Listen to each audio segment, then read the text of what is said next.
রাজধানী আগরতলার পূর্ব শিবনগর এলাকার পিএন দেব রোড সংলগ্ন এলাকায় সরকারি জমি দখলের অভিযোগ উঠেছে সুবল দেবনাথ নামে এক অবসরপ্রাপ্ত সরকারি কর্মচারীর বিরুদ্ধে। স্থানীয়দের অভিযোগ, দীর্ঘ কয়েক বছর ধরে তিনি নিজের প্রভাব খাটিয়ে সরকারি জমি দখল করে বসবাস করছেন। শুধু তাই নয়, তার বাড়ির পাশেই আরও একজন ব্যক্তি একইভাবে সরকারি জমিতে বসবাস করছেন বলেও অভিযোগ উঠেছে। এলাকাবাসীর দাবি, সম্প্রতি সুবল দেবনাথ ওই জমিতে একটি পাকা দেওয়াল নির্মাণ করেছেন। বিষয়টি স্থানীয় জনপ্রতিনিধিদের নজরে এলেও এখনও পর্যন্ত কোনো পদক্ষেপ গ্রহণ করা হয়নি। দীর্ঘদিন ধরে এই ঘটনায় ক্ষোভ জমেছে এলাকার সচেতন নাগরিকদের মধ্যে। তবে অভিযুক্ত ব্যক্তির প্রভাবের কারণে অনেকেই প্রকাশ্যে মুখ খুলতে সাহস পাচ্ছেন না বলেও দাবি স্থানীয়দের। বৃহস্পতিবার সকালে সাংবাদিকরা ঘটনাস্থলে পৌঁছে বিষয়টির সত্যতা যাচাই করতে গেলে সুবল দেবনাথ সদর্পে অবৈধ নির্মাণ করেছেন বলে স্বীকার করেন।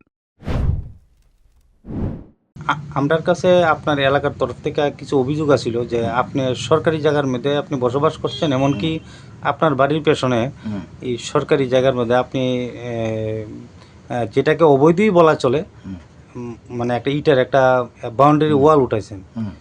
এই বিষয়ে আপনি কি বলবেন? আপনার